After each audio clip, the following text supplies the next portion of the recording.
All right, everybody. I want to thank y'all for tuning in to One Objective tonight. Guys, we have got I'm going to call it an historical show for One Objective. We got a legend of bass fishing coming on tonight, Chris. I don't know. I mean, me and you've grown up watching this guy on TV on Saturday mornings. What was it again? Was it TNN? Yeah, TNN on the Nashville network. Yeah, TNN. So he used to come on there. I remember me and my dad used to watch him, and it was always we used to record them on videotapes and watch them, you know. So I'm really excited to be able to get Jimmy Houston on. If y'all haven't followed Jimmy Houston's page or any of the news here lately in the bass fishing industry, Jimmy Houston's retiring this year from tournament fishing. Just with it's so many changes going on in the industry, and we're not going to cover a lot of that with Jimmy tonight. I don't want to get into the whole negativity side of things with everything that's going on in the whole fishing industry itself. But from bass boats to kayaks, it has been a whirlwind of news. It's just been crazy. So, but before we get to all of that, guys, I want to thank all our sponsors. As you can see, they're scrolling through the top. We also tagged them in the show tonight. So please, guys, go check them out. But just to list them off for the guys that are listening on iTunes and Stitcher and Spotify and Google Play, all that. Guys, I just want to thank Bonafide Kayaks, Yak Attack, Missile Baits, Falcon Rods, Biono Power, AccuCoil, Hookfish Performance, and Power Pole. Guys, they have supported us all year long, been great sponsors.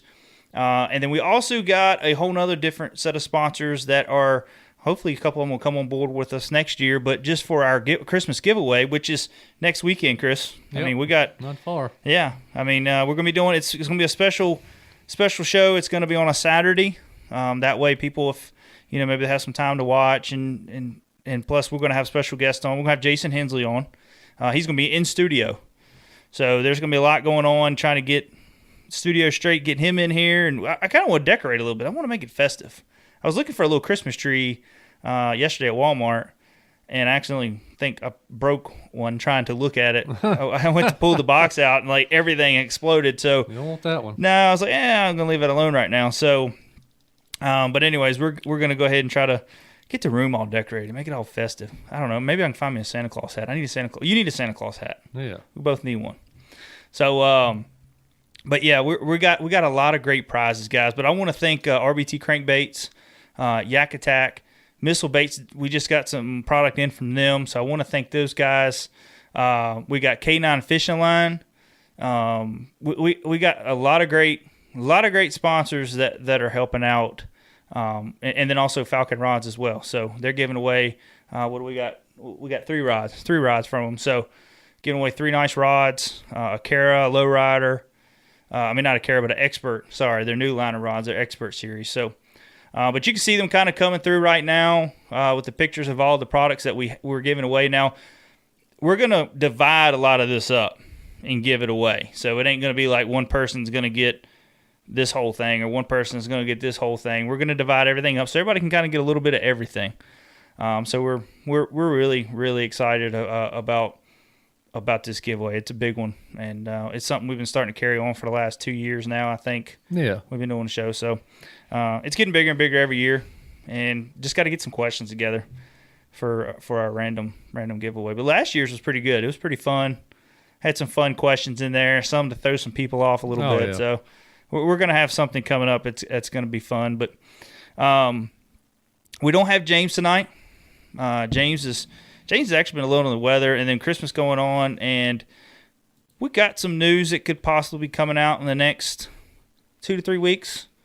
That's going to be big news for One Objective and some other endeavors that we got going on. So just stay tuned for that. So James is kind of working on some of that stuff for us right now, and we got a lot of sales through the weekend. So James is just trying to take care of getting that whole backside of the business done, and he just didn't have a lot of time to be able to come on tonight to take care of that. So, but anyways, guys, I know we haven't been on in a while. Chris, I've missed you, man. I ain't seen you in 2 weeks, so it's been kind of It's been a little busy, ain't it? Yeah. I mean, you was out this weekend with your girlfriend. Y'all were out looking at Christmas lights. Yeah, we went to several places yesterday. Where was one of them? You had one of them, and it was lights everywhere. It's called the Christmas Tree Farm. I got you. south of Roanoke. All right. Yeah, that looks really cool. If you don't know where it's at, or never been to it, it's hard to find. Because I don't think they have any signs that tell you where it's at. You just have to put the address in GPS. Look it up on Facebook and figure out where it's at. Then it's a little narrow road, and it's on a farm. Guy does it. He starts it up. Starts in October, I think. Oh, okay. So like does it charge anything to get in, or? Well, I take donations. Oh, okay. And the donations go to the Gary Sinise Foundation. If you don't know who that is, that's a guy that played Lieutenant Dan in Forrest Gump. Oh, yeah. That's basically how he started that, I think. I got you. Mistaken. He does all the stuff for the military. Yeah. Yep. So, you get to go see Christmas lights with your family, and then you get to donate to a good cause. And we also, too, went, I guess it was not last week before. It's right after Thanksgiving. Yeah. We went down to Charlotte and seen, Concord, Charlotte Motor Speedway. Yeah. And seen their Christmas lights, which was really phenomenal. Like, yeah, I've been there years ago. I'm sure it's different than when I went, but it might be. I don't know. Did you take your car up on the banking? Oh yeah. Yeah. Yeah, I went in, so when you go into the backstretch, you're doing a Polish victory lap. Yeah. You're starting out. So and then you're going into turn 2. And then probably about middle ways they got cones Yeah, up. they did that the way when I was there. Except when I was there, I think we went the actual proper way around the track. We went in the back stretch, and I think we went through turn 3.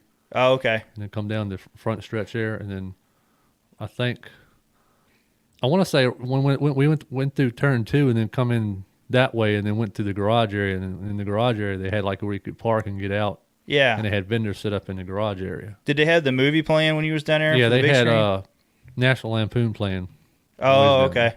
Yeah, they were playing Home Alone when we were down there. They might play different ones. I don't know. Yeah. That night when we were there. You turn on your radio. It's like a drive-in movie. Did you go down the drag strip? No. See, when I went there last time. You started out at the drag strip. Oh, really? You turn in the drag strip, and then you went through the back of the drag strip, and you come around the back of the big track, and you went back and okay. there.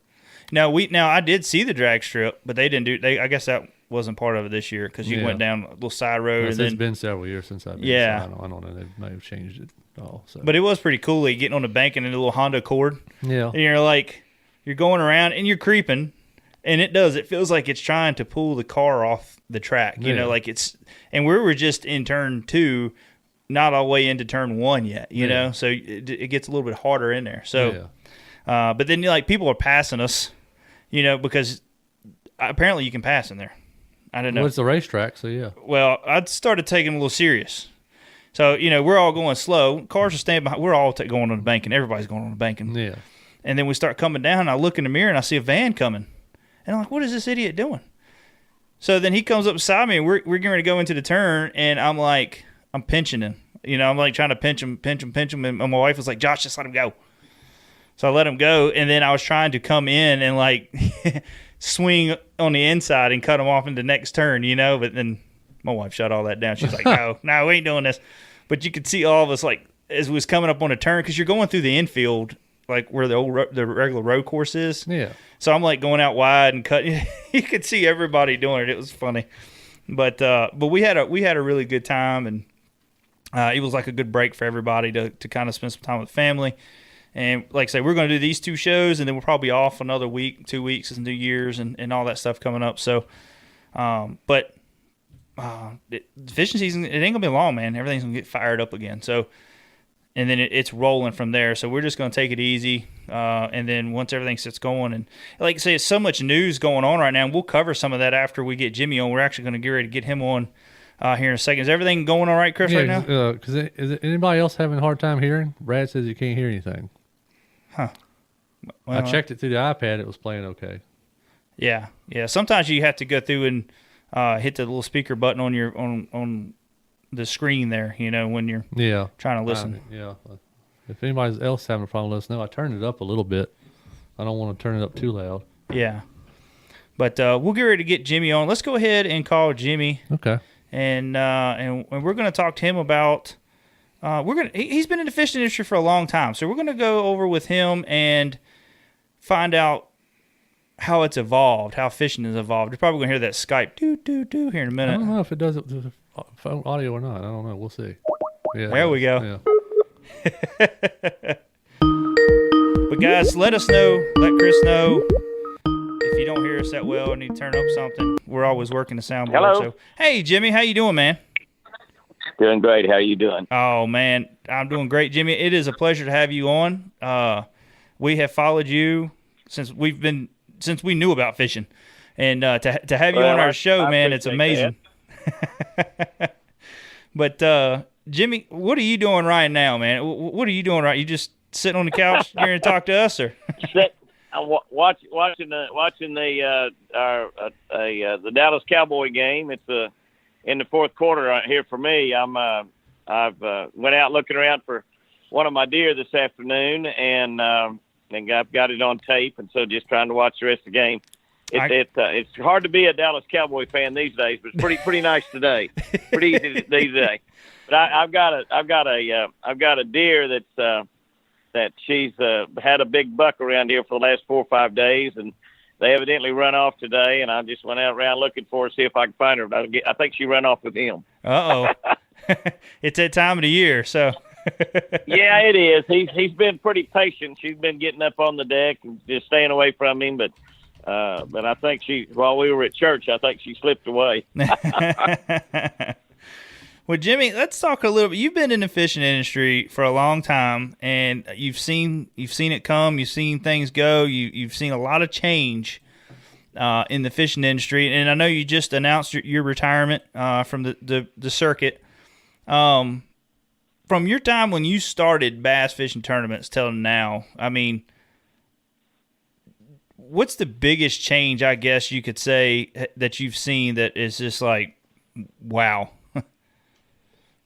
Well, there's been a lot. Everything that we have to play with now is much better than it was. I mean, it doesn't really matter what you look at. The obvious answer that everybody gives to that question is electronics. And obviously, that's not a big change in electronics. When we started, we really didn't have electronics. So yeah. So it that was something that's been developed. I fished my first BASS tournament when I was in 1968, a couple years after I got out of college. I actually fished my first national tournament, which is a couple years before BASS, when I was a senior in college. So, we didn't really have fish locators back in those days. I remember when Carl Lawrence invented the little green box from Tulsa. And of course we lived on Lake Tenkiller at that time. So, it was a revolutionary thing that you could tell how deep the water was.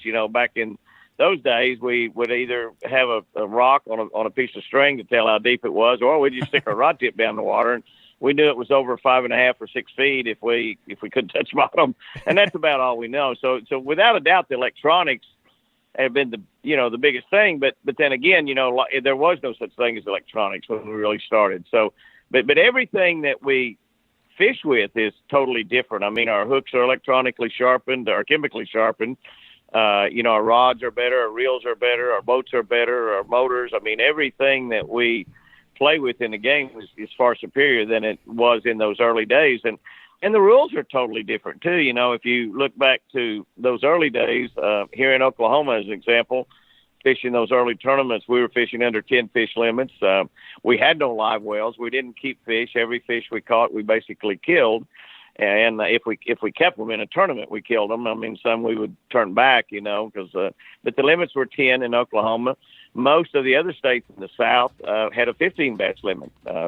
That first tournament I fished in 1968 at Eufaula, Alabama, it was a 15 bass limit. I weighed in 11 fish the first day, and those 11 bass weighed 52 pounds and I don't know how many ounces, but 52 pounds and something. But I had an 8.10 and an 8.14 and a 9.3 on that stringer. And the big thing that would be shocking to people nowadays to even think about it is we killed all those fish. I mean, second place had 43 pounds, was 9 pounds behind, and second place had a 15 bass limit. So, I mean, those fish in that tournament and were all killed, and we'd cringe to even think about that nowadays. I mean, if one just dies and you suffer a 4-ounce penalty or an 8-ounce penalty in a tournament, it's really a big deal. But to think about, so that's really probably the biggest change is how the rules.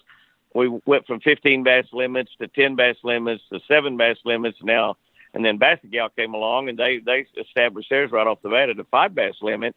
and then bass eventually come back to a 5 bass limit. And of course, FLW came along with the 5 bass limit, and basically all over the country they're fishing 5 bass limits in club tournaments and everything, small tournaments. So that's probably the biggest change is the fact that we've turned into really and truly conservationists from back in the early days being, I guess you would just say, killers. Yeah. Maybe that's not the right word, but there was no such thing as catching bass and turning them back unless you. Well, even when we just go fishing, and we'd have 10 fish in the live well or 20 fish in the live well for Chris and I, and we caught a bigger one, we might take a 3-pounder out of the live well and throw it back to put a 5-pounder in. Yeah. Which is, that's totally unheard of, in this day and time. Yeah. And it is amazing, how things have changed and how even the bass boat companies have gotten involved with helping protect fish and, better live well systems and all that. And, one of the biggest things for me, as I've always wondered, is, fishing techniques have changed and evolved and gotten better. And a lot of people don't do as much anymore as they used to hear about. But, now a lot of tournaments, are one out deep. Did you have events that were like that too back when you started, or was everybody mainly beating the banks? And was there much of a deep fish bite going on? I know fish always live deep. Nothing's changed, but probably the pressure was different back then than what the fishing pressure is now. Well, we were fishing deep before we fished shallow. That's the thing about it. I cut my teeth on deep water fishing. I grew up on Lake Tenkiller and in Oklahoma, and it's a deep water lake. And most of my early education as far as bass fishing was deep, not shallow. And, at that tournament at Eufaula, Alabama, which is either the second or the third tournament that BASS ever had, either Smith Lake or Eufaula, Alabama was second. The first one was Beaver, and I did not fish that tournament, but I wished I had it. That's one of the regrets I have in bass fishing, that I wish it had been nice to say I fished the first BASS tournament they didn't have, and it was close to home too. And Ray Scott came in my dad's store and talked about the tournament, and they tried to get me to fish it and stuff. And I actually wished I just didn't have $125 for the entry fee. I didn't have $125 for the entry fee for the second one either that I did fish in Eufaula, Alabama.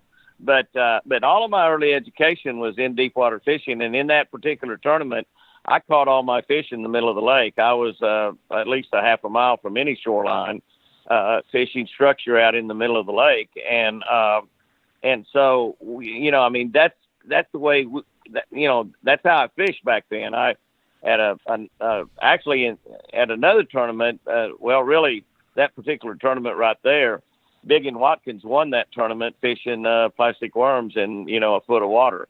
So that was kind of the tournament that kind of got me to moving into shallow water and start fishing a lot more shallow water. Was that one right there, because I had, I fished out in the middle of the lake. That's where I fished a lot, and we didn't have GPS. We couldn't mark spots. We had to triangulate, and the better fishermen knew how to do that. The better fishermen today probably would not have a clue what you were even talking about when you said triangulate, but there's no need to. Yeah. Because you can mark a spot with even some of the techniques that we've been using for years are so much easier nowadays. Some of them have just, some of the techniques we've been using for years have just become easy in the last year or two. A simple technique that I've used a lot, and several other the better fishermen have over the years, is, in certain lakes, you get in a situation where you've got fish that are shallow, and pretty much everywhere you've got fish that are shallow and fish that are deep. And if you get some of the river lakes, you can get off in a lot of the bays and just set your boat in 10 foot of water. David Fritz, that's one of David's favorite techniques also. You just put your boat in 10 foot of water, and you put a big crankbait on, and you just, if you're 50 feet away from the bank or 500 yards away from the bank, makes no difference. You just keep your boat in 10 foot of water and take a big crankbait and throw to the bank, and make a cast into the bank, expand cast out in front of the bank, throw to the bank, throw out to and bring it down to 10 foot where your boat is, so out in the deeper water, and bring it up to 10 foot where your boat is. And that's been a very effective technique, and just go down through there and basically looking for stuff under the water that you could bump into with that crankbait, And if you found it, hopefully be able to hold your spot enough that you can make 2 or 3 casts and bump into that brush. And that's a lot of times where you caught fish. But such a simple philosophy technique was kind of difficult to do because you had to constantly watch your fish locator and you know, you'd look down and you'd be in 12 or 14 foot of water and you have to move back into 10, or you'd look up and you'd be in 6. And now we can actually set our trolling motors to stay in 10 foot of water, turn it on, let it run, and never even look at the locator except for maybe looking at a live scope that's pointing out in front of the boat where we can actually see our brush. Oh yeah. So, it's, you know, that technique, which is an old time technique we've been using for years, but with the modern technology, it is a technique that anybody can go out and pretty much do it from day one. And not only are you able to keep your boat in 10 foot of water with the locators with the trolling motors we have nowadays, but with a transducer that's looking out in front of the boat, you can see the brush to throw at. In other words, you can see them before we had to find them by trial and error. And just, you know, sometimes you'd miss a brush pile by a couple of foot and would never touch it and would never know it's there. Now we can see that brush pile and make multiple casts to it. Now, even if the boat moves, we can still keep our center line where we want it on that boat as far as the scope pointing out toward it. So, you know, there's things like that are old time techniques that we have, that we've got, you know, things to better fish that kind of stuff. It's things, you know, like a shaky head or a Ned rig, you know, which have come along in the last few years, but we fished those exact same baits when we were teenagers, and we just simply called them a jig and worm. And, and so, you know, it's, a lot of the things that we have done over the years are just simply a lot easier now to do than they were back when I was 16 or 17 years old. Oh yeah. Yeah. And that's, you know, it's just like with my dad, I get talking about a drop shot when that started getting real big, you know. And my dad's like, man, I've been doing that for years. You know, we never called it a drop shot though. Right. You didn't call it a drop shot. And you know, we've always fished for catfish, putting a weight on the bottom and the hook up on the line. Mm-hmm. And, you know, we've done that forever. And you know, and of course that's we didn't do that technique bass fishing though. I mean, we did it with live bait, but we didn't do it with plastic worms and stuff like we do now. So that's a technique that was really, and like, you know, when they first started it, I can't remember the Japanese word that they came up with that because of the weights that they had that could break away that they put on the bottom. But, you know, and I would kid people and tell them that Japanese word meant catfish rig. And I don't even remember what that word was. That was what everybody called that, you know. In the early days, I can't remember the name of the Japanese word, but that's what I'd tell people. That's a Japanese word for catfish rig. Now, kind of talking about, you know, how the sport's evolved and there's more sponsors in the sport, especially nowadays with, you know, so many different big tournament series that have come up in the last 2 years. Compared to what it was, you know, I'm not going to say when you first started, but say when bass fishing started kind of getting the exposure, it's probably a whole lot harder now just even getting sponsors and holding sponsors because it's just so much out there now. The market is so big. But does it feel like over the years that you fished, does it seem like there's more money in sponsors, or does it seem like it's deteriorating as on a pro level? You know, like when it really started getting big, you know, people were wanting to get involved with it more and more, but there wasn't so many people out there putting their hands out, you know, trying to get money to do this. Now that everybody's getting into the sport and there's kayaking and there's the several different pro series and all that, is it harder now to get a good sponsorship to pay for events and all that? Well, I think it's much easier now than it used to be. You know, basically at the top level, you know, if you count Major League Fishing in at the top level, which I do personally, a lot of people don't, but I do. I think that, you know, you've got 80 people fishing there. You got 75 fishing in BASS, and I guess they will hold the field at 150. And in FLW, they have been talking about 150 for years, but they finally got it down to 165 last year. But if that field finalizes out at 150, you're talking about 305 people fishing at the top level. When we only had BASS, most of the tournaments had a 300-man field. So, there was 150 boats because you drew for partners. There wasn't any such thing as co-anglers or marshals. So you had 300 people fishing. Now, not all of those 300 were professional fishermen like you have the 300 now. Now that is a major difference. But nowadays you have a lot of sponsors out there that no one would even think about asking for sponsors in the old days. So that makes it a lot easier. I know in one of the Major League Fishing meetings or phone calls that we had this year, they talked about, I think, something about, I don't remember, I think they said 56% of their ad revenue was non-endemic sponsors. Yeah. So that's something that was basically not available back in the early days. I mean, your sponsors were I've had Mercury Motors as a sponsor basically forever. I've had Ranger Boats as a sponsor basically forever, and a few others. But those were the people that you look for sponsors: lure companies, rod and reel companies, fishing line companies, boat companies, motor companies, and those sponsors are still available. And even in a larger even in a larger number. I was at a Garmin influencer meeting the other day up in Kansas City last week, and there was about 90. They had about 90 guys there, 90, and I said, "Man, this is a huge amount." And that they were not all bass fishermen. Some of them were walleye guys. A couple of them were saltwater guys. Plus, they had some crappie guys there. So they were not all bass fishermen, but one of the guys that had been with Garmin for a long time, I think it might have been Scott Martin. I think Scott's been with Garmin about 17 or 18 years or 19. And Scott said, well, 2 years ago, there wasn't but about 30 people at this exact same deal. So that means Garmin has tripled in size of their, and they don't call them an influencer. They call them something else, but whatever, their fishing team or whatever it is. But it was a lot. I was at a Mercury influencer meeting earlier this year, back during the summer in Fond du Lac, and we probably had 60 or 80 people there. I mean, and those were there were some saltwater guys there, but they were pretty much bass fishermen. Again, a few walleye guys and northern fishermen. So, but the non-endemic sponsors that are available now, there's a lot of them. I mean, our largest sponsor is Bass Pro Tracker, but our second largest sponsor is Shell Oil Company, and our third largest sponsor is O'Reilly Auto Parts. So we don't have 50% of our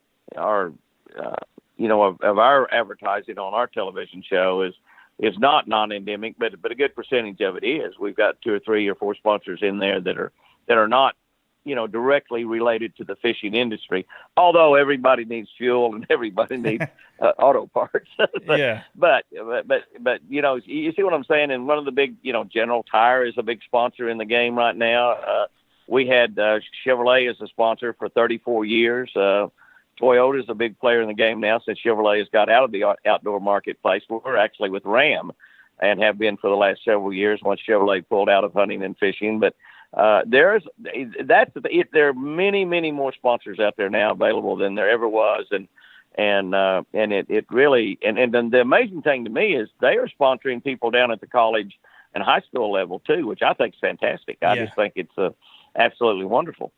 Yeah, I've always said, and my other co-host that's normally on the show with us, me and him's always talked about if they had college bass fishing when I was in high school, I'd have probably been a straight A student. You know what I mean? Like trying to get into college. So you'd have probably flunked out. Yeah, I would have. Well, you'd have had to make the grades in order to play. Most of the high school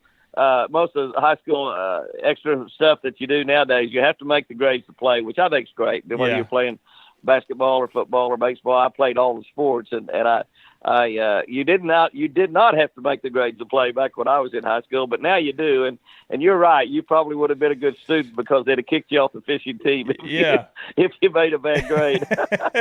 Yeah, that's what I was like, man, I'd have been an honor roll student. I probably would have had a lot of degrees in college. I've got a couple college degrees. I'd have probably had about 10. Yeah. If you could fish on a college team, but I probably would have stayed just as long as they let me stay. But and I fished more in college than I did any other time of my life, I have to admit. Yeah. Yeah, well, I watched a couple of years ago. It was an older fella. He was in the military, I think it was, and he got out, and I can't remember. He a couple of career choices he did, and finally, I think he was like 40 something, decided to go back to school and get a degree, and got on the fishing team. And I'm like, man, I could go back to college now. I think that's cool. My buddy Roland Martin was fishing in, I think it was the redfish. They had that redfish tournaments down there. I think FLW started those and had redfish tournaments all over the coastline in Louisiana and Alabama and Georgia and Florida in particular. And they would Roland was fishing with a guy that I think was a couple years older than he was, and him and his buddy won Rookie of the Year that year in that tournament organization because it was their first year to fish it, and they were both of them. Roland will be 80 this next February or March, whenever his birthday is, but they were like about 75, and the other guy was about 78. Roland was about 75. And they won Rookie of the Year, so that was kind of wild too. And kind of talking, you got to brought up Roland Martin, and you got Roland Martin and Bill Dance and Hank Parker and you all of y'all I consider the legends of bass fishing. And I mean, do you still get out and hang and go fishing with a lot of those guys, and just kind of even off film, just go out and just go fishing, not even worry about the cameras and all that? Do y'all get much time to do that? Well, I do. I fish with Roland more than I do with any of them. Roland and I have run around together for a lot of years. We've run around with a lot of those guys. I was actually with Hank Parker last week. This week, a couple of days this week. And I was with Roland in September for about 10 days. But yeah, probably, I fish with Roland more than any of them. And Roland and I hunt together quite a bit too. Hank hunts, and Hank and I have hunted together as well as fished together. Bill Dance does not hunt, but we fish together, but Roland and I, we deer hunt together, we turkey hunt together, we've elk hunted together, and we fish together quite a little bit, really. Yeah. Now, since we've talked about you retiring and all that, what's your plans now? After you're going to have a lot more time on your hand. You're not going to have tournament seasons. I'm assuming you're still going to be filming and all that. So well. Yeah, the tournaments, those not fishing those 7 tournaments, it frees up about 70 days. I mean, when you consider your travel and everything, you have 70 days come open. And so, but I already had 3 of those tournaments I had heavy commitments on anyway. That was one of the things that kind of rested in the decision to not fish next year was that, I had one tournament that I could only show up and fish Thursday and Friday. I wouldn't even be able to stay for the Saturday and Sunday, and also would not be able to practice in that tournament. And so, it's a matter of getting there on Wednesday night, fishing Thursday and Friday, and leaving and flying from Florida to Omaha the next day to work a show. I had another tournament, Sam Rayburn, where I could fish Thursday and Friday. I could practice for that tournament, but fish Thursday and Friday. But then if I wouldn't be able to fish Saturday and Sunday. So if I was in the top 30, I would simply have to take 31st place, and that'd be it. I mean, according to rules, which you wouldn't be bad if you're like 20th or something. But if you're 3rd or 4th and had to take 31st, and leave and do an appearance, and then another tournament later in the year, only I'd just be able to get there on a Wednesday night. And I fished a couple of tournaments this year without practice, and I bombed out in both of them. So it's difficult to fish at that level anymore without that 3-day practice. And I just really only fish those tournaments without the practice because I just want to make sure I could stay up high enough and I was like 28th place or something when that little fiasco started. Yeah. But we have a lot of commitments. We still will do, right at 100 personal appearances a year. I still do 39 television shows. We will do 500 videos for our YouTube channel. Our YouTube channel, Jimmy Instant Outdoors, that we started back in February this year, we took an old YouTube channel that we had from 6 or 7 years back that had around 2,000 on it. We hadn't posted a video on it in years. It's just I hadn't paid attention to YouTube, and Roland talked me into working on it a lot. So we started at the end of February, and we've been working hard on it all year. And it's been a slow growth, but I think we've got it up to 26,000 now. and we're going to work we've worked really hard on that YouTube channel this year, and we post 3 videos a week in it, but plus beginning in January, I'll be doing a daily devotional every morning at 5:00 on that YouTube channel. So we'll post a daily devotional every day, plus a minimum of another 150 videos throughout the year. So we'll do 500 videos for YouTube, and that's a lot. That's oh a yeah, lot of videos. That's good. Doing 3 videos a week is big. I mean, I know with our YouTube channel, we try to do 1 a week, and then we'll post our show that we're doing tonight. That that'll go on YouTube, and Yeah. so that's 2 videos a week there. But it's hard to do. Actually, go out and film and edit and get 3 videos up a week on YouTube. So that's a big thing there, and that's where I wanted to get at here, because we were at the Classic. I think it was down in Houston, and when we talked to Hank Parker, and was kind of telling him what we was doing and doing our filming, and he was talking about the TV industry and how it was kind of dying down because of YouTube and all the streaming apps that people can go on and watch all this content. And I mean, do you see that eventually, like that mainly y'all stuff eventually, next, I don't know, let's just say 5 years, going solely to the whole YouTube side or whatever streaming app it's out there at that time? Well, it's hard to say. When you kind of look at of course, we're not a big player on YouTube. It's 26,000. We're pretty small, but you look at that. We have, like, I looked at our deal. We got like 1.5 million minutes of viewing time last month, and if you divide that out by 30-minute television shows, you're talking about I don't even know what that would be, 30, 40,000 maybe, or 50,000 30-minute television shows if you looked at it like that. Mm-hmm. But then again, when we do our television show with all the networks we show on,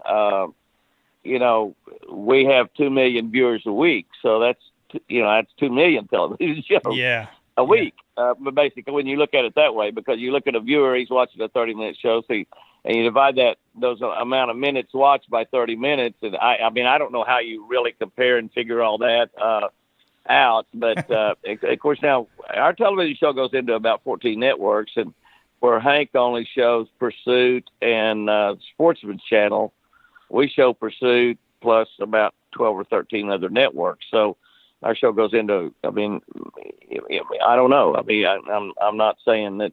I mean, our show just is a, probably it.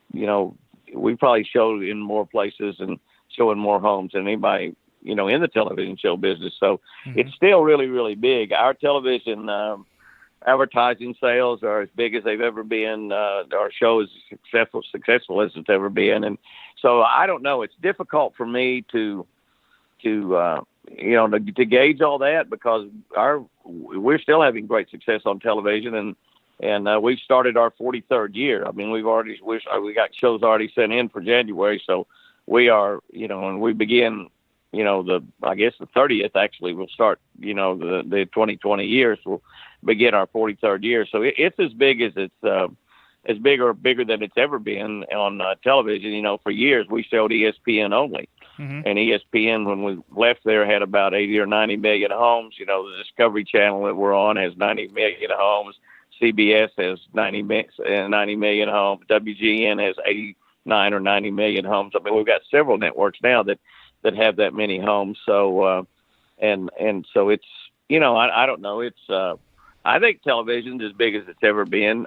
The one thing that I see with things like YouTube, and I'm a big promoter of YouTube. I mean, there's no doubt about it. I'm not, I think that, I think that you're seeing a lot of different audiences on the tube.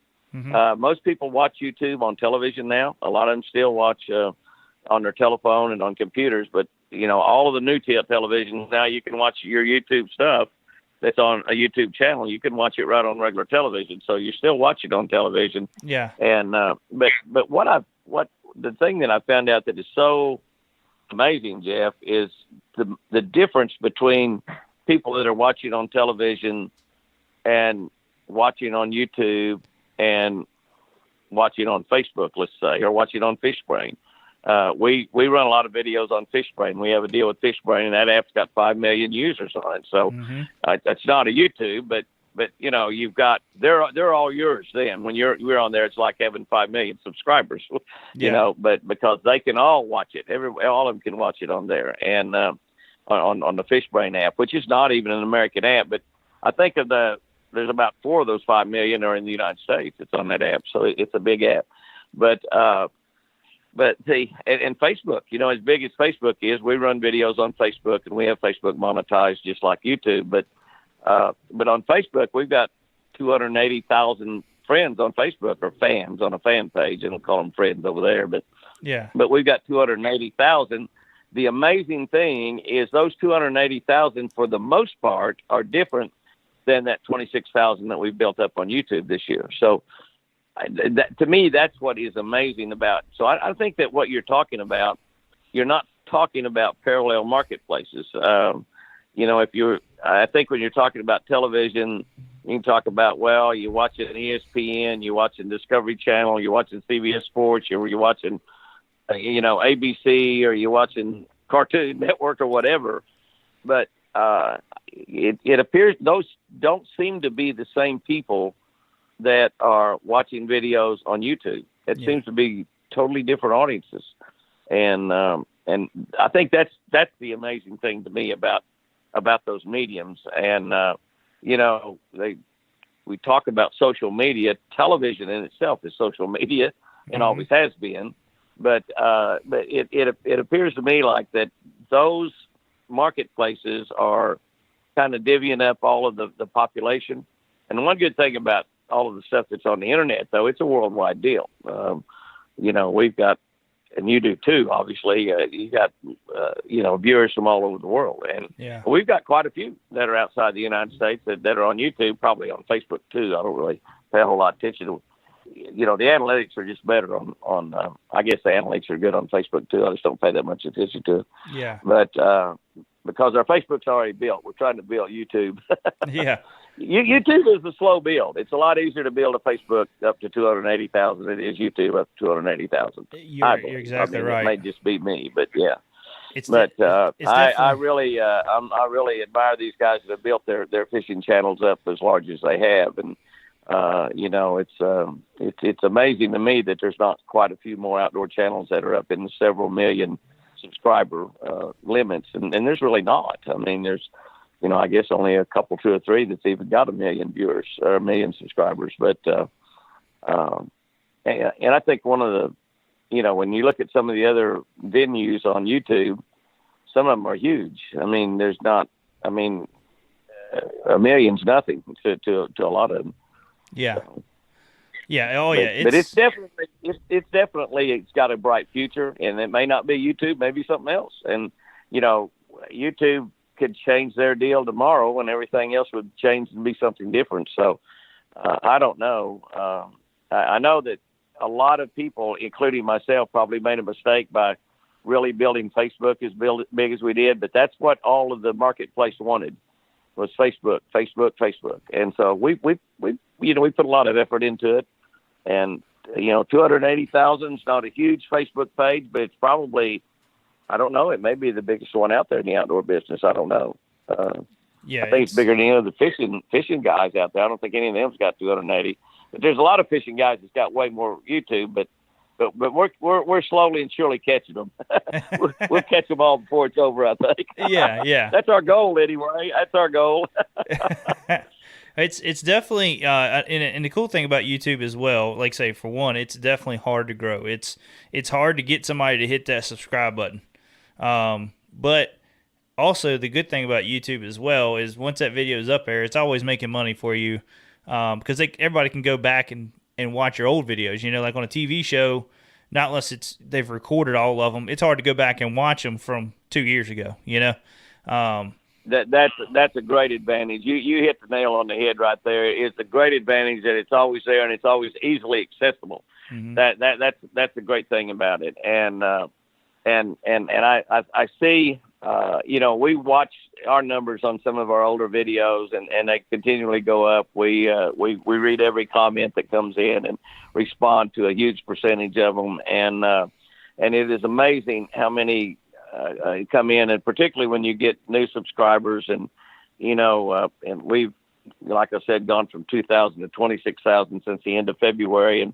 But a lot of those have become, really sure enough good fans, and have, they go back and watch them. Somebody commented that they'd been binge watching and watched for 6 hours, and they were commenting on all kinds of videos that we had done. And they do continue to make you money for a long, long time. So,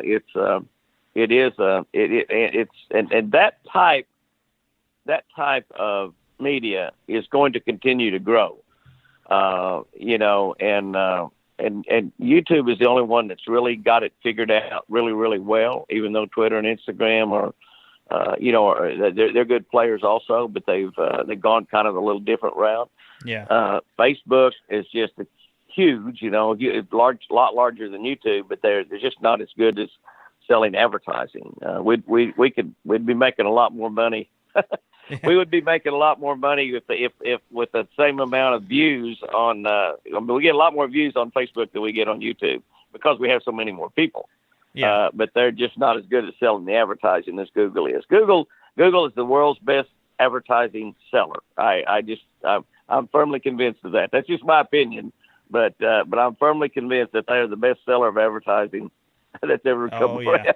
Yeah. They sell a lot of it. They're not sharing much of it with us, with the rest of us either. I mean, they're literally paying pennies on the dollar. But the good thing about it is, like you said, once you post it, once you build and YouTube is honestly like laying foundations, because just like with what we're doing right now on YouTube, you take those 26,000, multiply it by 10. You're going to be, your check's going to be 10 times larger doing the same amount of work. Yep. As you're doing for what you get right now. That's the thing about it. And I've got a friend of mine here locally that makes 20 some odd thousand a month on YouTube, but he went 2 years, never made any money at all, not a penny.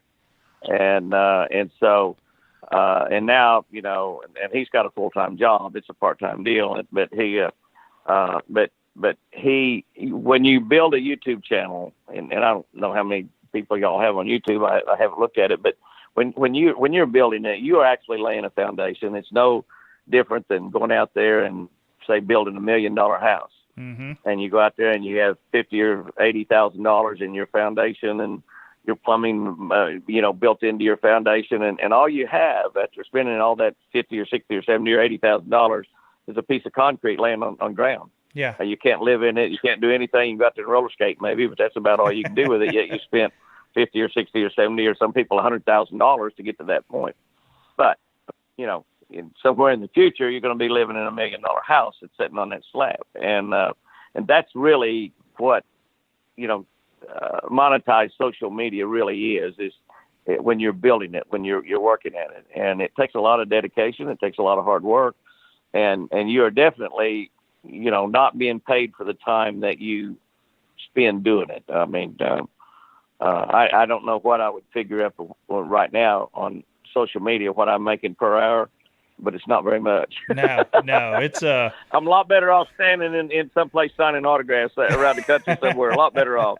But that foundation is being built up, and that's what we're trying to do. Besides that, it's a great challenge. It's a great challenge to watch that every day and to work at it hard, and there's a lot of things that worked into my decision of not fishing tournaments again in 2020. And that was definitely one of them, that we're fighting this YouTube deal and our Facebook, page. We're working so hard to make those better, and I could allow a little bit more time to do that, hopefully.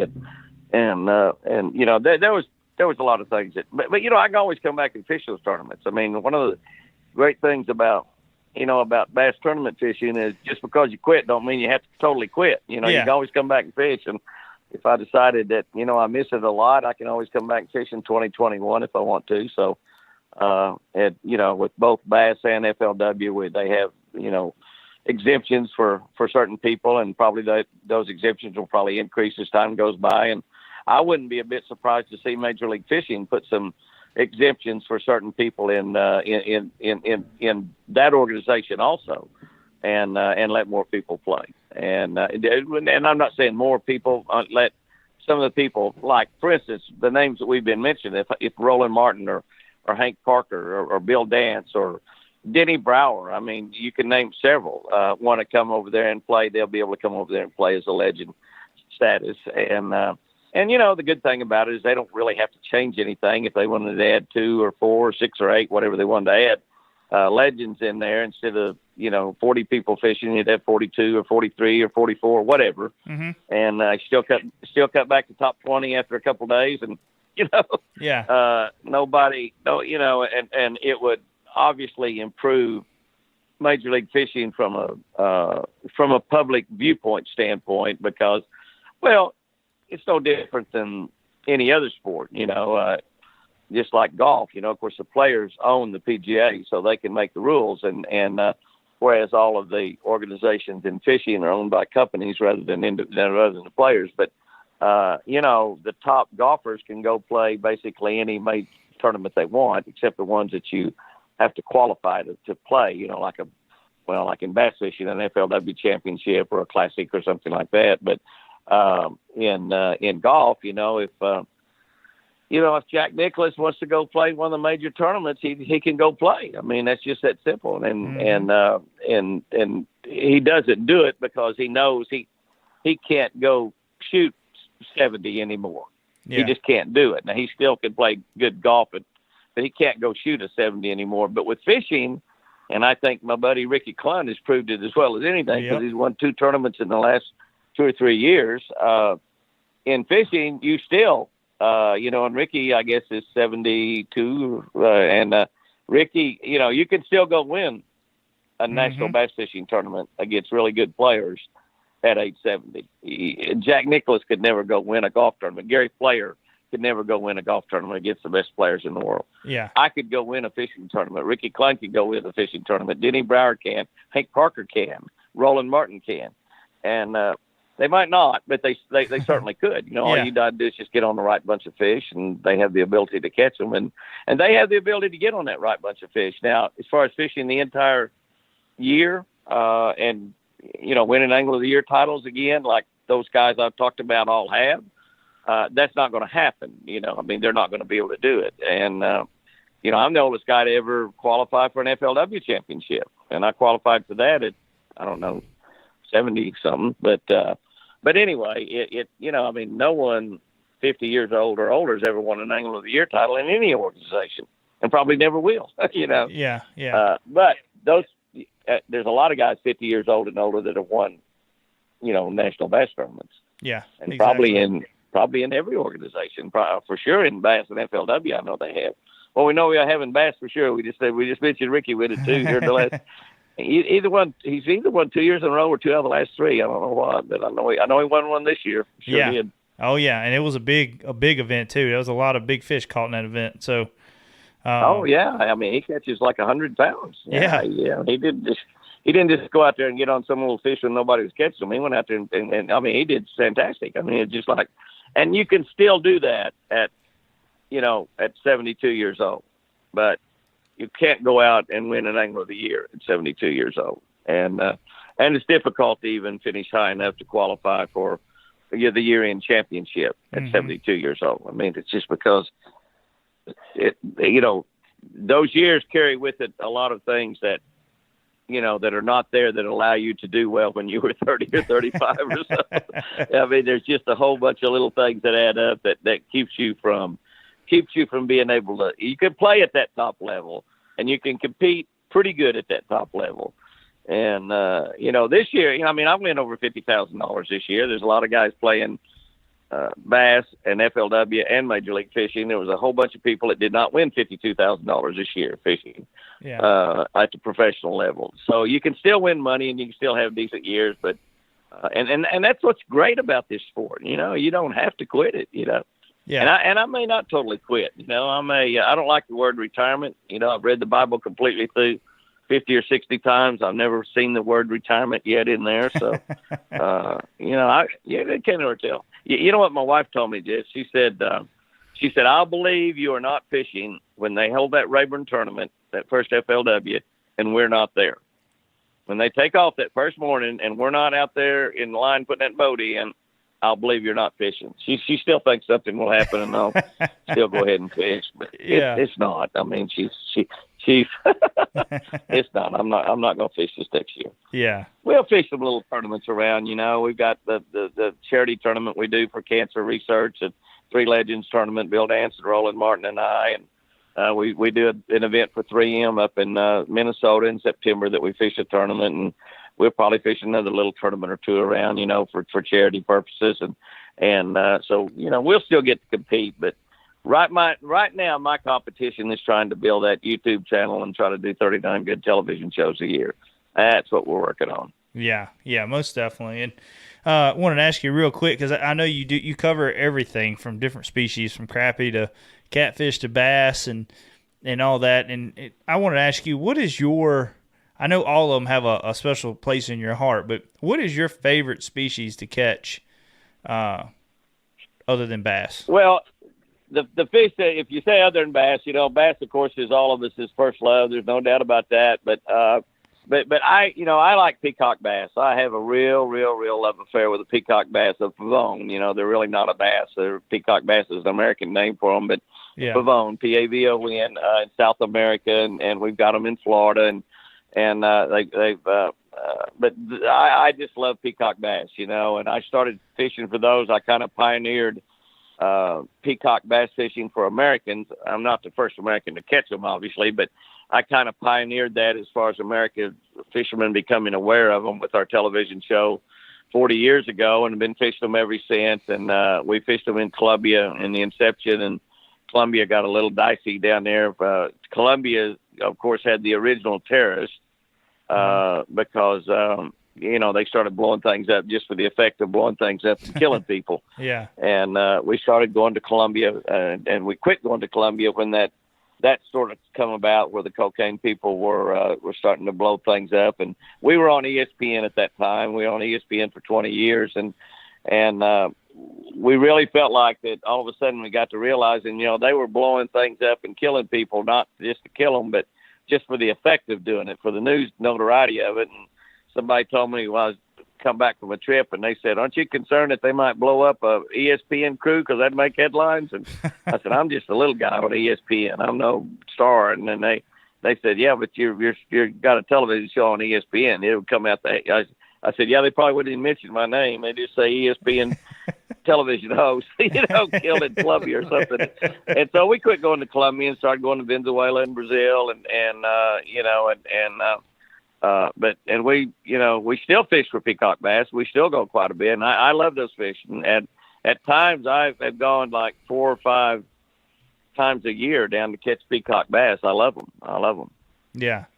It's definitely a pretty fish, and just like,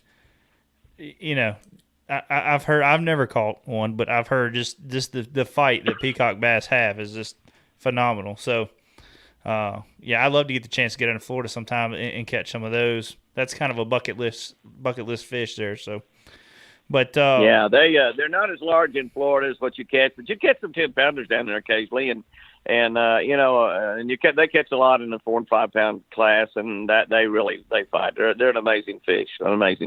Yeah, most definitely.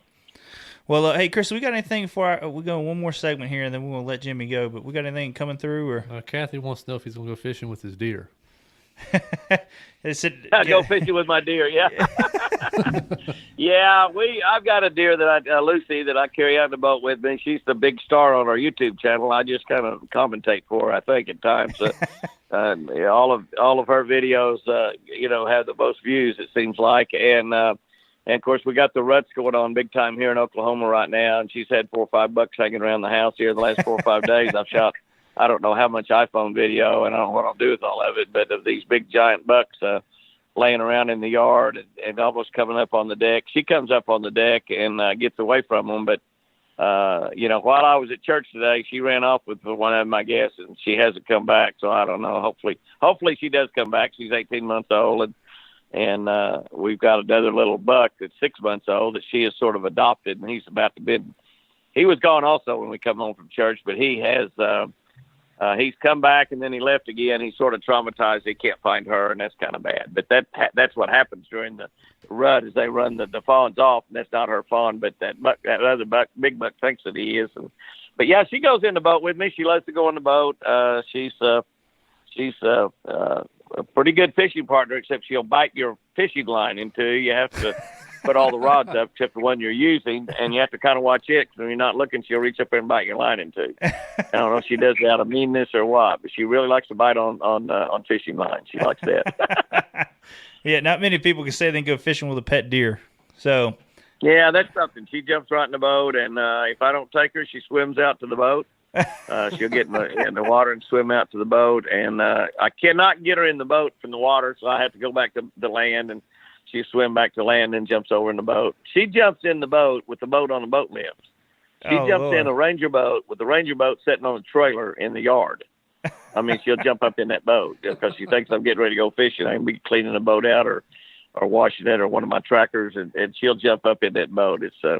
It's pretty hilarious, really. But to raise a deer is a real labor of love. But yeah, and now I'm worried about her out running around all night, and I thought I was over that after I raised my daughter. I thought I was through with that part of life. But now I'm worried about that deer running around out there all night. So hopefully something doesn't catch her.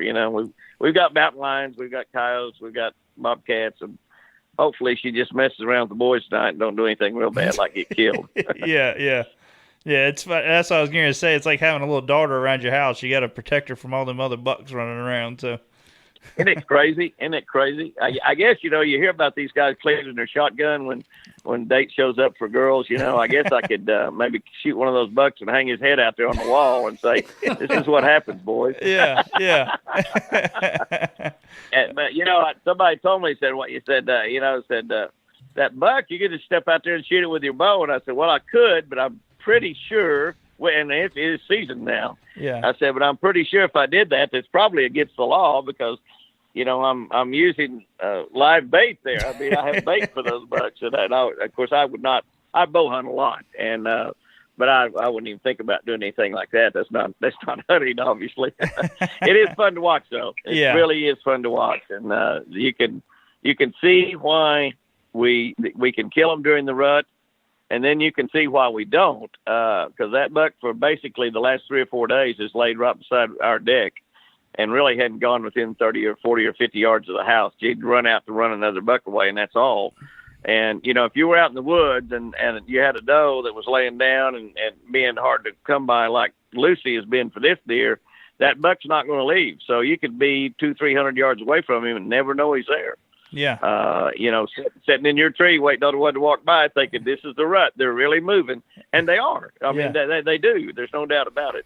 And they're really stupid and they don't really care. They're not afraid of anything. It's just amazing. And this is a nice 3.5-year-old, large sized buck. And you can see it on the YouTube channel, but it's really a pretty interesting. And she's a little smarter because she gets up on the deck on the front of the house or the back of the house, and that buck will not come up on the deck. We've been concerned about that.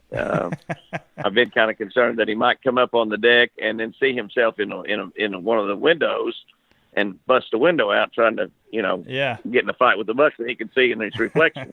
I've been a little concerned about that. And then also when we're in the yard, I careful not to turn my back on him because he's liable to charge you, and he could hurt you. I mean, they can kill you. They can't just hurt you; they can kill you. Yeah. And they're serious when this lovemaking comes about. They're serious about it. Yeah. They don't want nobody else around get involved or getting in the middle of it. So, no, they're serious about it. Yeah. But Jimmy, I wanted to cover one more thing we do, and we always do an in-depth segment with our guests that we have on, and we try to do it within the season that we have right now, which we're getting into winter. Winter's really starting to set in now with all the average days of in the 40s and cool nights of 20s and 30s. So, what do you look for when it comes to wintertime fishing? You're out on a reservoir. What are some things that you're looking for to start where you start casting to start searching for those bass during the wintertime? Well, a couple of things. It depends on how deep we are into the winter. One of the things that the bass do as we get into the wintertime is they start gravitating back toward creek channels. and they end up being in creek channels and river channels is where once they come off of the bank, and that's where they'll be. And then they end up gravitating toward the inside and outside bends in the river channels and creek channels, and that's where they end up. I mean, that's the last place they are when the winter gets into the coldest, hardest part of the winter. And normally for us here in Oklahoma, that's February that we're talking about, and late January, early February, when the fish are, you know, pretty much locked into bends in river channels and creek channels. And you know, one of the techniques that I've used forever is simply taking those river channels or creek channels and laying them out on top of the water with buoy markers. And it's an old time technique, but it's one that I don't really see people doing nowadays, because one of the things, a lot of people don't use buoy markers much anymore, because we have that all available on our fish locators, and we can mark spots, and we can do everything we need to do from that. But, you know, you got to realize when we started doing these techniques, we were simply using flashers. Mm-hmm. And I would simply move back and forth across a creek bed, and I would take a creek bed that is out in the mouth of, you take some of the lakes, most of our lakes in the South are big man-made reservoirs. And so you've got big creeks that are making big bays, and they make some of them go up in there 8 or 10 miles up this creek before you get to the end of it. But out where the creek hits the lake, if you still have water that's, you know, say 30 or 40 feet deep or shallower in the bottom of that creek, where you can, and maybe your creek banks are 5, 10, 15, 20 foot on the edge of those creeks, you simply go back and forth areas of those creeks after they get into the main lake, or usually out at the mouth of the creek where they start hitting the main lake, and just lay out a little structure pattern on top of the water with buoys, maybe using 8 or 10 buoys, go back and forth across that creek, and maybe drop it. If you're going to drop in the bottom of the creek, you'd be dropping, say, let's say 30 feet, or you're dropping on the edge, you're dropping 10, 12, 15, whatever that creek bank is. And then once you have that laid out on top of the water, and then simply then following that, and what I like to do in those kind of situations is use a jigging spoon. And normally, even if it's a lot of trees and brush, I will pitch out in front of the boat and let that spoon go down, kind of work it a little bit like a jig until I find the fish. Once you find the fish, then of course, just vertically jig over the top of them. Mm-hmm. Earlier in the year, you know, like, we're still not into that, what I'm talking about, but that's a good technique to use. And with the modern electronics that we have nowadays, that technique becomes dramatically easier, because we can see what's down there so much better. But that's a great wintertime technique. It's easier to do now than it was, you know, when we were doing it 30 and 40 years ago. But, you know, right now, as this water is cooling off, and we're beginning to start to have shad kills in a lot of the lakes, and, you know, and I try to look for those shad kills, try to find those shad kills. And a lot of the lakes, you can find them simply by watching the birds, find out where the birds are diving into the water. And what they're doing is they're picking off shad that are dying, and down below those dying shad are usually, that's where the bass are. A lot of times you can catch them on just crankbaits. You don't have to go clear down to the bottom in 30 and 40 foot of water to, you know, catch them on jigging spoons. Once I get into late January, early February, a jigging spoon is one of my principal things that I use in most of the lakes in the South. You know, once you start having that water get temperature turn a little bit, going the other direction, well, then that technique, you know, really doesn't last too awful long. But you look for the shad die off. You know, we've signed some shad dying. You know, those fish are going to be around those shad die offs. And, you know, bait wise, when you're finding that shad die off, I mean, you know, are we looking swim baits and spinner baits and all that kind of stuff, right? Really, one of the best things you can take when you get them with deep diving crankbaits, big crankbaits like 3/4 ounce baits that'll go down 8, 10, 12 feet. I mean, that's one of the best things, because these fish are down below, and they're picking up crippled shad that are dying because of the water change temperature. And you know, I like to use crankbaits, and a lot of those type areas are you know, seemingly you find them down in the clear parts of the lake, you know, usually in the lower third of the lake or lower fourth of the lake, down toward dams, and in those areas where you have the big clear bays, and, you know, that's where you have a lot of shad die off. It's easy to see, and usually the birds will give that away. But crankbaits are about as good as anything to catch them on. I mean, I can, you know, give side examples of fishing for hours and not getting a bite, and and get in an area where you see a few shad diving and start throwing those big crankbaits and start smacking them. Those fish are roaming around. They're not on any type of structure at all. They're not. When you're catching them on a spoon, after you get into this hard winter pattern, you're catching them on spoon on creek beds. They're solidified in there on those bends. They're either on the inside bend or the outside bend. Both things have reasons for them to be there. And if you can find, sometimes you find those fish, you find big schools of them, and you catch a lot of them, and you just sometimes you snag as many as you catch on a jigging spoon because you're jerking that thing up and letting it flutter back down. But when on that shad die off, those fish are just swimming around eating. They're not. And usually it's just open water fishing, and you're not really too concerned about how deep the water is. You're not really too concerned about what structure's down there. What you're doing is you're just fishing the shad die off. Gotcha. That's some good information there. And what's your, say, temperature-wise when you start really looking for that shad die-off, water temperature-wise? Well, I think, I think I like to get it down to at least below 50. The hard winter here, we don't freeze down here where we are in southern Oklahoma. We get a little ice on the lake once every 7 or 8 years. But, our water temperature does get down in the low, to 40, 38, 37. I mean, it gets down pretty cold in the hard winter time. But I think once you get down below 50 is when you start looking for that. I got you. We've got shad die off right now. I mean, here it is. It's the middle of December. And but we've got some days forecast in the next 10 days. It's going to be around 70 degrees. So the fluctuation temperature-wise in the wintertime, where it really plays a big factor is not in changing the water temperature so much. It's just causing those fish to come up a little shallower to get the warmth off that sunshine. Mm-hmm. And the water temperature doesn't change near as drastically as it does in the springtime, but because the fact that the nights were so cold. I mean, even those 70-degree days, we'll still probably be having, 35-degree nights. And so you're not going to be changing a lot. Like in the springtime, when your water temperature changes 8 or 10 or 12 degrees in a day's time, you don't have that night that falls down to 35 degrees very often. Maybe it's falling. And really and truly in the springtime, the key deal to look for is those nights that stay about 55 or 60 for a low, Yeah. And that's when you have water temperature that all of a sudden, from the time you start fishing in the morning till the middle of the afternoon, it'll change 10 or 11 degrees. And it's got just obviously a huge, huge effect on the fish when that happens. But you don't have as drastic, but what they do is, as that sunshine hits on that water, those fish will start pulling shallower and shallower and shallower.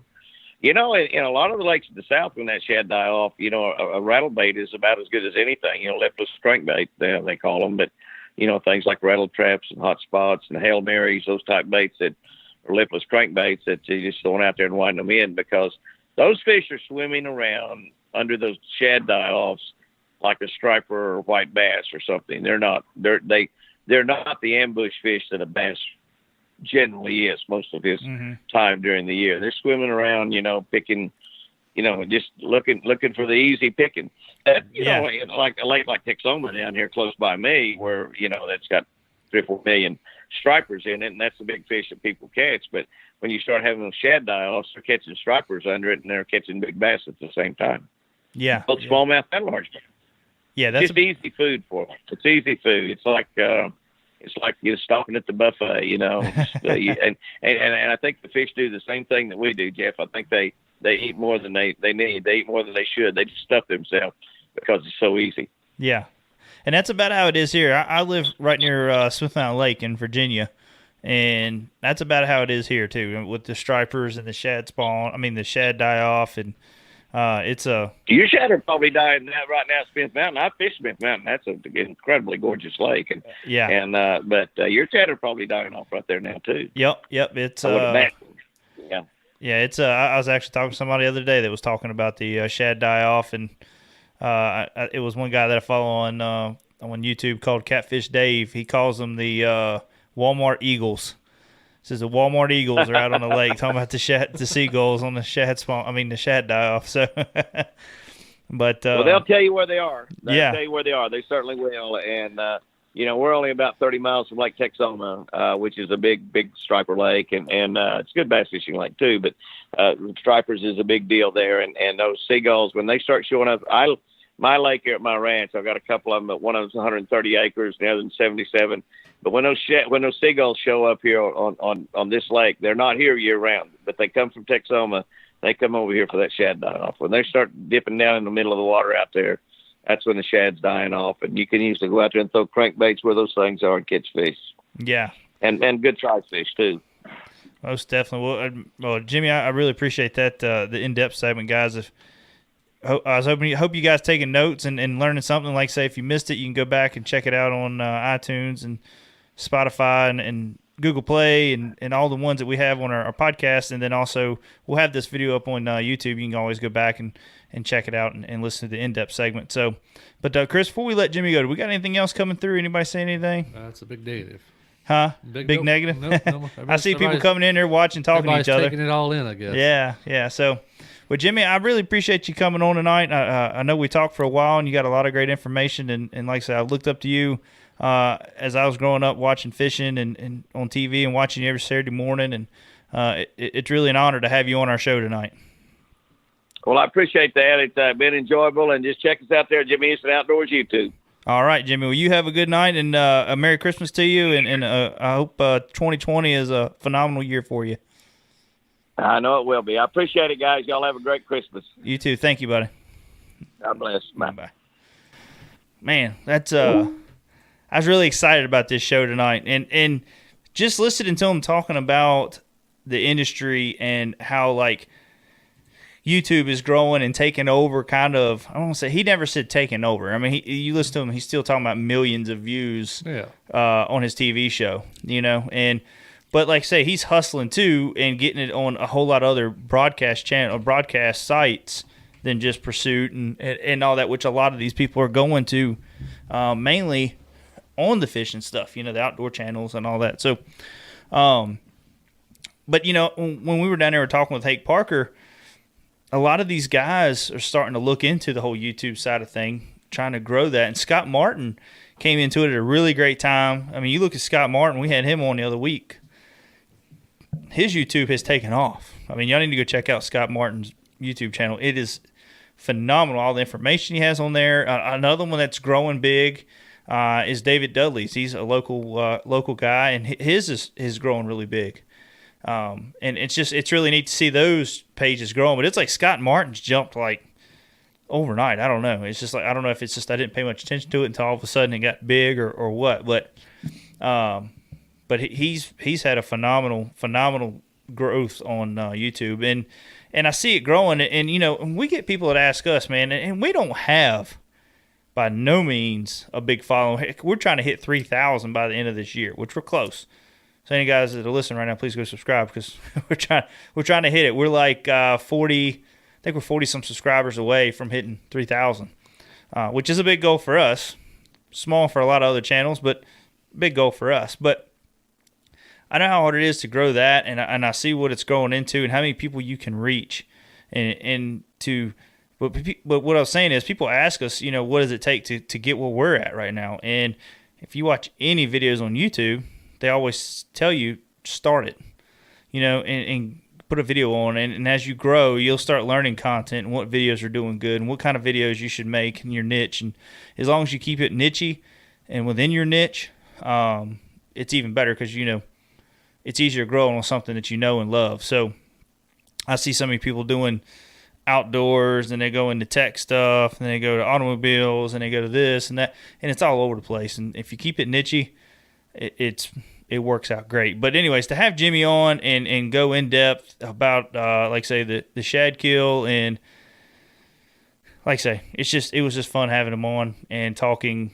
bass fishing with a legend. I've seen him a couple times at the Classics, ICAST. You shake hands, hey Jimmy, how you doing? But you don't really get a lot of time to sit down and talk to these guys. Yeah. And that's the one thing I love about this podcast show is it's one-on-one, man. I mean, you get to talk with these guys one-on-one, and I hope you guys are enjoying it. And we're trying to ask all the right questions so you guys can learn. And, like I say, if y'all don't ever if I don't get to that question, please ask it, because there's always other questions out there that I'm not going to think about. So I'm still kind of in awe when I have him on, you know. But anyways, kind of getting to some of the reason why we had Jimmy on was because it was so much change going on in the fishing industry in the last, like 2 or 3 weeks.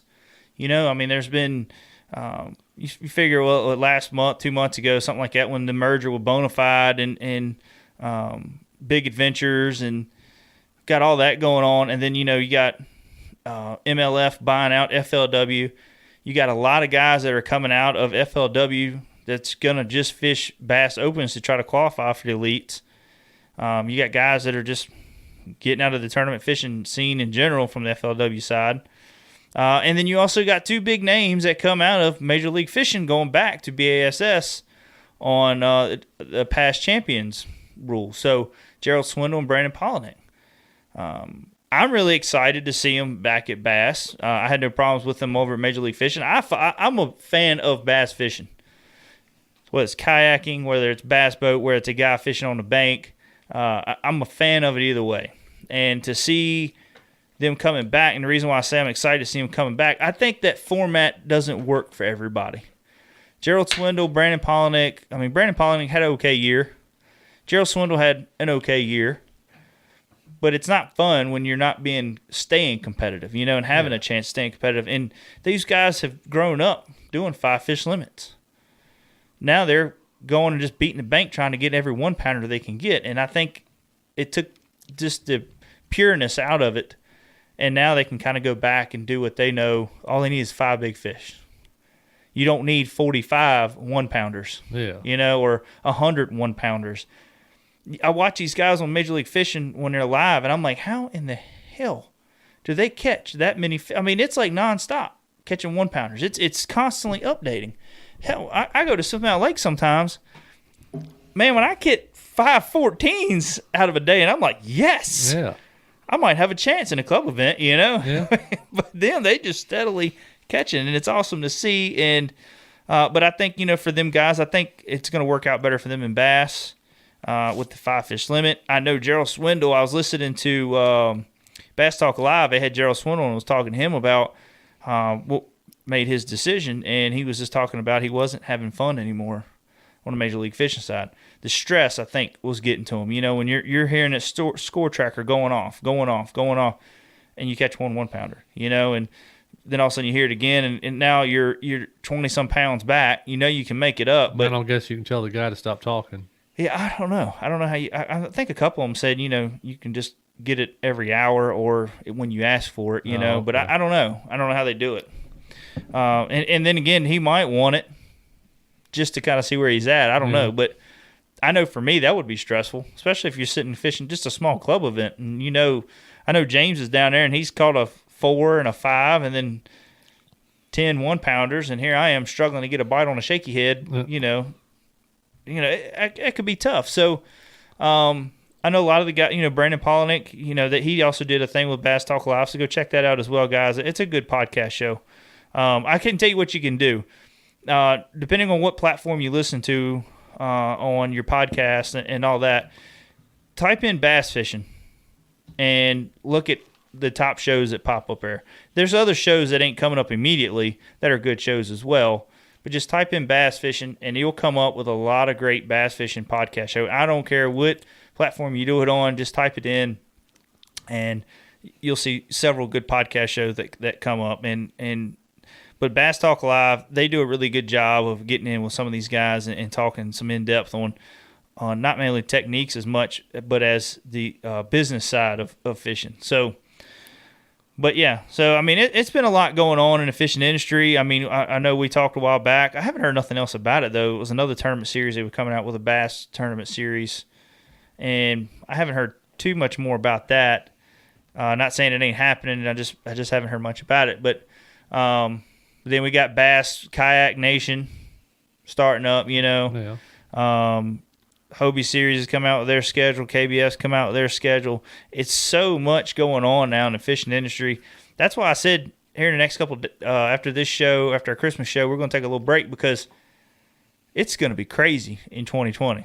I mean, we're going to have shows through the week and probably weekend just to keep up with, the guys that won big events, the kayak events, all that stuff. So, guys, I'm looking 2020 to be a big year with getting great guests on and, like I say, more in depth and all that. But as you can see, it's been scrolling through on our page. I guess it's been scrolling through. I ain't seen it too much, but the Instagram. Make sure you go follow us on Instagram. Of course, if you're here on Facebook right now, if you haven't, please hit the follow button, like button. We also got our Christmas giveaway that is going to be December 21st, which will be Saturday. We're going to close the like and share format out probably about an hour before the show. So the show's going to be at 7. So at 6 o'clock, we're closing it out. And we're going to go and pick our winner for that, and then we'll announce that winner later on in the show.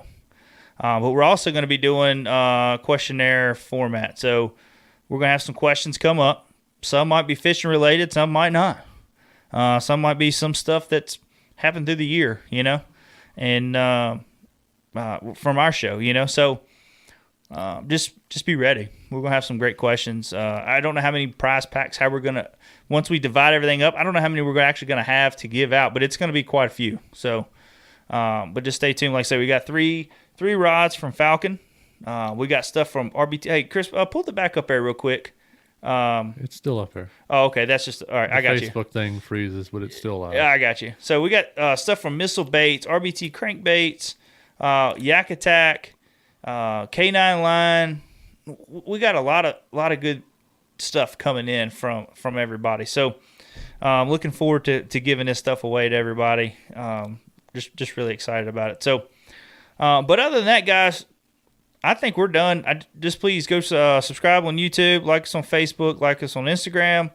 And then also we're on several different podcast formats. So you can go on iTunes, Spotify, Stitcher, Google Play. You can also go on Blog Talk Radio and check us all out there. And if you follow us on iTunes, I don't know if the other ones have a rating system, but if you follow us on iTunes, please give us a rating if you like the show. And then if you want, you can always message us on Facebook, or you can email us at oneobjectivebf@gmail.com. And you can, if you got any things you want to discuss about the show or pictures you want to share, anything like that. Love hearing from you guys. We get a lot of messages from guys about the show and love hearing from you guys. So other than that, guys, we'll talk to you later. Y'all have a Merry Christmas, and, well, we'll see y'all again next Saturday. So we'll be talking to you later, guys. Bye. See you.